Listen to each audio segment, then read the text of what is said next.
Hello hi అండి, అందరికీ నమస్కారం. Welcome back to only Telugu. తెలంగాణలో కొత్త రేషన్ కార్డుల జారీ, విధి విధానాలు ఖరారు ఈ తేదీ నుండే. వీడియో స్కిప్ చేయకుండా పూర్తిగా చూడండి. వీడియో నచ్చితే వీడియోకి లైక్ ఇచ్చి నన్ను సపోర్ట్ చేయండి.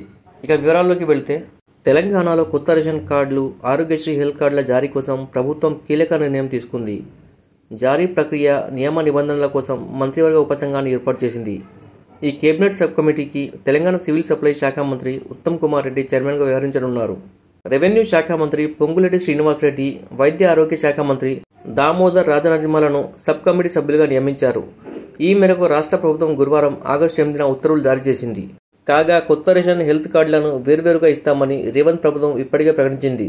వీటికి ఎవరిని అర్హులుగా ఎంపిక చేయాలన్న విషయంపై సబ్ కమిటీ ఏర్పాటు చేస్తామని ఇటీవల అసెంబ్లీలో సీఎం రేవంత్ ప్రకటించారు. అందులో భాగంగా తాజాగా మంత్రివర్గ ఉపసంఘాన్ని ఏర్పాటు చేయగా ఆ కమిటీ సభ్యులు అధ్యయనం చేసి విధి విధానాల్ని సిఫార్సు చేయనున్నారు. ఇక కొత్త రేషన్ కార్డుల కోసం చాలా మంది ఎదురు చూస్తున్నారు. తెలంగాణ ఆవిర్భావం తర్వాత గత బీఆర్ఎస్ ప్రభుత్వం 1-2 సార్లు మినహా కొత్త రేషన్ కార్డులు మంజూరు చేయలేదు. దీంతో చాలా మంది కుటుంబాల నుంచి వేరుపడిన వారు, కొత్తగా పెళ్లిళ్లు చేసుకున్న వారు రేషన్ కార్డుల కోసం ఎదురు చూస్తున్నారు. ఇక ప్రభుత్వం అందించే 6 గ్యారంటీలతో సహా అన్ని కేంద్ర రాష్ట్ర ప్రభుత్వ స్కీంలకు రేషన్ కార్డులను ప్రామాణికంగా తీసుకుంటున్నారు.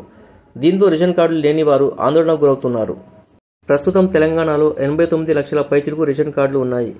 తాజాగా అర్హులు మరో 20 నుంచి 30 లక్షల కుటుంబాలు ఉంటాయని ప్రభుత్వ పెద్దలు అంచనా వేస్తున్నారు. ఈ నేపథ్యంలో రేషన్ కార్డులను అర్హులకే ఇచ్చేందుకు ప్రభుత్వం ప్రత్యేకంగా కేబినెట్ సబ్ కమిటీని ఏర్పాటు చేసింది.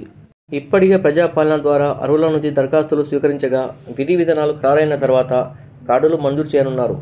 ఇక ఆరోగ్యశ్రీ పరిమితిని 5 లక్షల నుంచి 10 లక్షలకు పెంచిన విషయం తెలిసిందే. ఆరోగ్యశ్రీ కార్డుకు రేషన్ కార్డు లింక్ అవసరం లేదని ఇదివరకే ప్రభుత్వం స్పష్టం చేసింది. వీడియో నచ్చితే వీడియోకి లైక్ ఇచ్చి సపోర్ట్ చేయండి. అదేవిధంగా ఫస్ట్ టైం నా ఛానల్ వీక్షించినట్లయితే తప్పక సబ్స్క్రైబ్ చేసుకుని పక్కన ఉన్న బెల్ సింబల్ను యాక్టివేట్ చేసుకోండి. Thanks for watching friends. Subscribe for more videos.